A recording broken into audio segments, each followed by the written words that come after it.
Napakahirap po ng objective na sinet ng inyong lingkod kasi ayoko naman ang pinpoint lang natin. Sabi ko nga puro sapsap lang o maliliit na isda. Dapat yung matarget natin yung pinakamalaking isda kasi siya yung nanggulo ng sistema kung bakit nangyari sa atin ito. In the Senate, more particularly the Blue Ribbon Committee, this representation as the erstwhile chairman of the Blue Ribbon Committee tried his best to get to the bottom of the investigation. We're talking about the flood control anomalous projects. Ang sabi pa nga namin noon, sisisirin po namin yung bahana yan para makita natin ang mastermind. Napakahirap po ng objective na sinet ng inyong lingkod kasi ayoko naman ang pinpoint lang natin. Sabi ko nga puro sapsap lang o maliliit na isda. Dapat yung matarget natin yung pinakamalaking isda kasi siya yung nanggulo ng sistema kung bakit nangyari sa atin ito. And so I maximize the potential. Naisip po yung witness protection program. Dahil sa hirap po ng pagpipinpoint ng utak talaga niyan, mangangailangan ka. So I floated the idea doon sa 15 contractors initially invited in the hearing. Ang sabi ko sa kanila, well, ano po ito, napakahirap po ng inyong kinasasadlakan ngayon sa investigasyon ito. Unang-una, yung offense po na ating pinag-uusapan is a major offense. Plunder nga po ang mangyayari rito. At least marami pang iba. So, kung gusto po ninyo na tulungan ng Estado, meron po tayong remedyo rito because this is legislative investigation. And under the Witness Protection Program, Section 4, sinasabi niya, kung gusto po ninyong tulungan ng Estado, mahirap po ang gagawin nyo, ngunit may nakalaan pong protection and benefit provided by law. So, nung pinload ko po yung idea na yon, dalawa po yung lumabas, yung mag-asawang Diskaya. And initially, he enumerated 17 members of Congress, House of Representatives. Ang nangyari po, kasi hiningi naman nila yung Witness Protection Program, so nung panahon ko po, I recommended that they be processed under the Witness Protection Program. So sumulat po ako sa Senate President, yun naman po yung dapat sa kamalasan naman po, yung araw din na yun, nagkaroon ng coup. So napalitan po ang Senate President, yung naging Senate President, ayaw niya na po. Ayaw niyang ituloy. At dahil nga po, merong sinabi yung former Secretary of Justice, we cannot process them until and unless they return yung kanilang mga ninakaw, blah, blah, blah. So the new Senate President, pinatawanan niya yun. Oo nga naman, sabi niya, the Secretary of Justice, sabi niya, that's a good policy. Kailangan mag-restitute muna sila before they can covered by the WPP. So paano po? How can we begin to even pretend that we know what to do and to help the state prosecute? Kung sasabihin na kahit na wala po sa batas, ipipilit halimbawa ng inyong dating secretary, na kailangan mag-restitute muna. I told him it is not a requirement under the law. But he insisted in saying, well, yeah, it's not in the law, but we can always agree on something like a good policy for the state. Do you agree with him? I agree with the position of Secretary Boying Rimulya, now the Ombudsman. Basically, it being one of the conditions. When we look at this, Your Honor, no, we're looking at on the ultimate objective, paano yung Estado mananalo at mapapanagot itong mga to. Wala pa pong tapos sa pagpoproseso ng mga nakasalang na nag-a-apply po ng Witness Protection Program. Kasi kaakibat po sa pag-aaral na to, kasama rin po yung under the Witness Protection Program, kasama rin po sa pag-aaral ng atin pong prosecution team na yung paano kung pwede ba under Rule 119 naman pagpasok po. Marami pong iba't ibang binabalangkas at pinag-aaralan, Your Honor. At itong mga bagay na to, pwede pa pong makapagdagdag. Ipapasa ko ho kay Chief Dong at ito po ay aming masusing pinag-aralan at ilalahad niyo po yung iba pa pong mga prosesong tinitimbang. Wala pa pong sarado, Senator. Lahat po ay tinitimbang pa. If with the permission of the Senator. Hindi, ang ibig ko sabihin, Opo. kung ipipilit na merong restitution kahit wala sa batas, so how can you process the application, for example, of the applicant? Kasi, kung tinignan mo yung, I think the applicable section is section 10. Basahin mo yun, wala namang restitution. So, kung ipipilit natin that somebody should first restitute, doon pa lamang sa title ng batas, Secretary, it is all for the benefit, interest, and protection of the witness.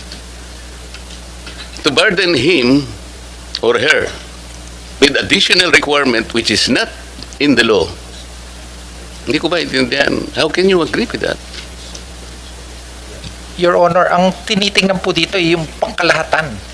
No, I'm talking about Opo. the WPP. Opo. What pang kalahatan ang sinasabi Ang ninyo? kailangan po kasi sa dulo nito, manalo po yung Estado laban po. Kaya nga, but before you do that, Opo. you have to proceed with the process. Yes, opo. So, paano siya mapaprocess?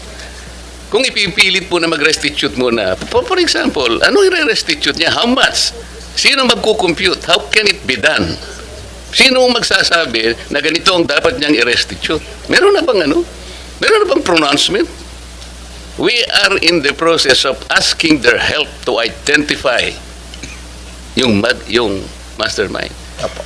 It cannot be done easily. Kaya nga natin ginamit ang batas na to help the state. Ngayon, kung kayo po pala ay mag-prescribe ng isa pang requirement which is not in the law,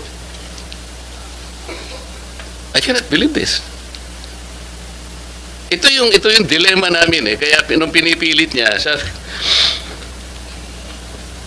and ako po nagtataka kung bakit kayo rin nag-agree kayo. So ano po talaga kayo po yung ang DOJ is the principal law agency.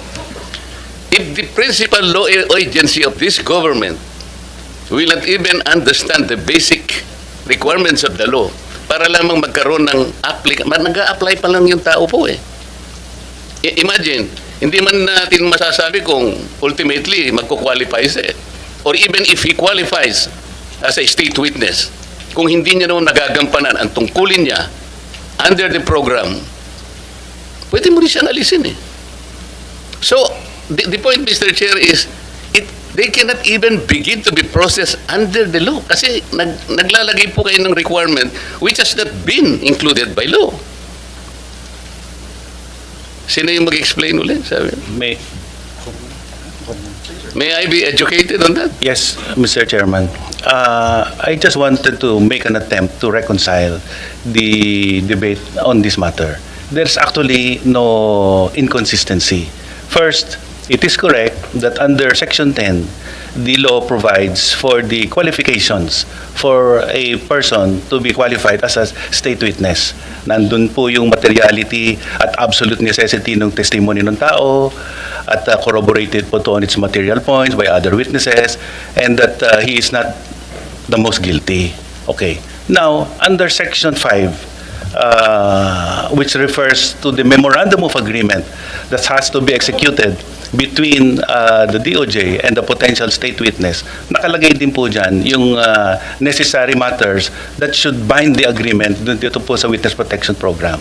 And under Section 5, letter D, nakalagay din po dyan kung ano po yung legal obligations and civil judgments or civil aspect of the case against him. Ang ibig lang pong sabihin niyan, kakausapin naman po siya, maaari pong i-process yung application niya, but under the first statement under Section 5, What specific provision under that law, Section- under that provision? Section 5 po says Ano nga, that basahin mo. before a person is provided protection under this act, he shall first execute a memorandum of agreement Okay. which shall set forth his responsibilities, including the following. Oh, ano So nga? kasama po dun sa mga obligations. Ano nga? Ito po, to comply with legal obligations and civil judgments. So doon sa civil judgments po, this refers po to the civil obligation pertaining to the May crime. civil judgment. No. We are saying legal obligations. Ang basis po ng legal obligations The basis of legal obligation is the law itself. is the law itself, Oh, which walang includes, nakalagay na restitution, bakit mo i-quote yung which includes memorandum? po other provisions of law, including the civil code on unjust enrichment. Kasama po yan. Every law should be read consistent and harmoniously Paano mo nga with other i-apply provisions yun, of the even law. the civil code? How can you apply? Paano, anong i-restitute niya? Alam mo, magkakatalo lang tayo rito eh. Hindi ho. The DOJ Let me is in a position to even calculate how much the applicant should restitute before he can be processed under the application. I'm making a distinction po between process and enjoying the benefits under this act. So, ipoprocess na po yan dahil matagal po naman ang paraan para malaman at matuntun ang lahat ng civil wala pa nga obligation. pong statement whether or not meron nga sila. Wala pa tayo eh. Kailangan po natin makuha ang mga statement ng mga potential witnesses. Kailangan pong evaluate, kailangan pong malaman. Doon sa, kung ano po doon sa yung memorandum na lahat po ng sinasabi mo, Yusek, sinasabi restitution? Opo, kasama po. Sinasabi dyan? Hindi, ang word po dito ay civil and legal obligations. Understood po na ang legal obligations has many sources. Saan ang Kasama gagaling po- ang obligation? The law does not provide restitution in the first place. That is very simple. Legal obligation po has a Huwag specific kayong definition. mag-imagine ng argument, Yusek. Magtatagal lang tayo rito. This is very simple enough. Apo. Anyway, ang sinasabi ko lang Kapag po, ka ba hindi provided ng batas, magiging reasonabling obligation under the provision you're quoting? we are saying that legal obligations is defined under You the law. cannot And legal even obligations you includes cannot unjust use enrichment. your opinion will even matter here. That's your opinion. Ang pinag-uusapan natin is the requisite of law. Thus, the maxim expressio unius est exclusio alterius ring a bell to you? Alam po natin yun. Ang O, anong sinasabi ibig ko po, sabihin nun? Ang what is expressly excluded is not included. Kaya nga. You are including an opinion which was not expressly enumerated under Section 10 of the law. Hindi. We submit, Your Honor, that a witness can be processed under this program, but he cannot receive any of the benefits as stated in Section 5 unless the matter referring to legal obligations is reduced into writing in a memorandum. So, Yan Mr. po ang Chair, posisyon namin. the opinion of the USEC is trying to supplant the very clear and categorical provision of law. We submit, Your Honor, with just reading the text of Section 5. Your Honor, may I also add, we are trying to get to the bottom of the You investigation. are adding an opinion and you are supplanting the basic provision of law. You cannot do that. And sabi pa nga natin, the spring cannot rise higher than its source. Tama? Opo. Paano? Pati opinion mo, gagamitin natin. Sana wag ganun para hindi na tayo magtagal. Paano nyo mapoprocess ngayon ito, SEC, Vida? Kung ipipilit nyo halimbawa, tingnan nyo hanggang ngayon, what is the status of the application, for example, of the Discayas? I am not defending them. Opo. Kaya ko lang po pinipilit ito because kagaya ng sinabi ko, gusto nating ma-identify yung mastermind. Apo. Kung ayaw ninyong i-identify yung mastermind, that's a different matter altogether. So, kahit na huwag nyo na siyang i-process, okay lang. Pero kung gusto nyo maliliit na isda lang, kaya ayaw niyang i-process, nasa sa inyo yun. Nasa sa inyo yun.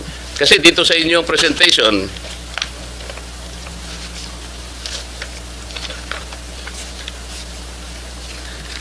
yung office ng secretary, yung law enforcement program ninyo, yung percentage of successful prosecution, meaning conviction vis-a-vis acquittal, is 90.14%. Pero yung percentage of successful prosecution in cases with witnesses covered by the program is 95.3%. And then the third, percentage of successful prosecution in relevant cases handled by the DOJ prosecutors, 80.5%. So dito mas mataas talaga yung success if you will use the WPP. Hindi nga ako, nagtataka nga ako kung bakit averse kayo dun sa pag-process dun sa samantalang wala namang nilalagay na restitution, ipipilit nyo para lang hindi sila makover ng program. So ano mangyayari sa batas natin? You will insist on an opinion supplanting the requisites categorically provided by law. Ay hindi talaga makakapaprocess.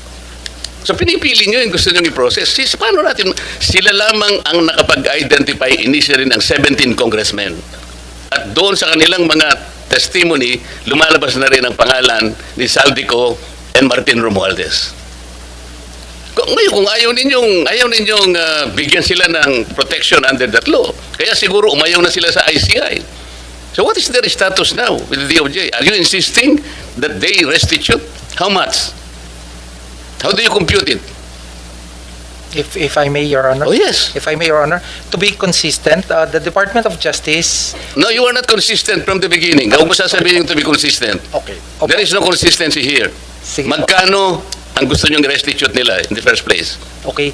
Wala pa po sa estado na ganon. So mga tweet, hindi mapoprocess talaga yan. Pinoproseso po namin, Your Honor, yung kanyang application. How can you process the application, Mr. Chair, if you are providing another requisite which is not even written in the law? You are imagining something that is not within the law. You are Department of Justice. Ito yung sinasabi ko sa inyo. You're supposed to be the chief. Pwede ho bang magdagdag, Your Honor? Halimbawa po, sa pagitan po ng pagpapalitan ng statement mula sa witness, sinabi ng isang witness, di ba, kasama ako sa sindikatong ito. Di ba? At dahil sa kumita ako, dito sa pagsali ko sa sindikatong ito, kumita ako ng 10 milyon. Kuwasa ho ba naman, hindi pa kukuhanin ng DOJ bago siya matanggap sa Witness Protection Program? Mga practical na aspeto lang po, Your Honor. So ano nga sinabi sa inyo ng mga diskaya? Na-determine ninyo kung magkano ang kinita nila? Di ba? Kaya po, Your Honor... Nakuha nyo na ba? Did they admit to you na sila ay nangulimbat ng ganito karaming pera? I have to explain myself. Yeah, po. Hindi ko dinidepensa ng mga taong yon. Opo. Ginawa ko lamang yon doon sa nalalaman ko na ma-identify natin ang pinaka-mastermind dito. Yun lang, wala nang iba. Opo. Kung gusto nyong ang ma-identify, puro butete at saka sapsap, bahala na kayo sa buhay nyo. Gusto rin po namin, Your Honor. Gusto nyo pala eh. Opo. Why are you putting a requirement that is not within the law? Tsaka na natin sila pag na-prosecute na natin yung mandarambong, na-prosecute na natin yung mastermind. Bakit? Makakalampas ba sila sa civil liability? Of course, the court will, in proper time, adjudicate kung anong dapat ilang isolid sa gobyerno. That is the only time when restitution can be done. Kasi mayroong court order eh. Pero sa ngayon, will you abuse your discretion na kaya niyong gawin ito kahit na wala sa batas? How can the Department of Justice do that? You're supposed to be the embodiment of justice. Yes. Mr.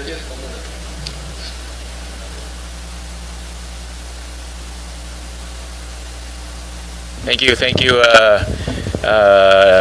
Senator Marcoleta, and I would like to implore on the Department of Justice to reflect on the exchange between Senator Marcoleta and of course the members of the Department of Justice. Is something that the Department of Justice, the department might study carefully, analyze the situation carefully. I think the objectives are the same, no? To put people into account or hold people to account, and those who transgressed our laws should be put in jail. No? I think that is very clear in our objectives. I think the approach might be different, the opinions might be different, but let's reflect on it, no? Because ang gusto naman natin yung objective na may managot at may makulong at mabilis. No? We will do, Your Honor. Thank you very much. Yes.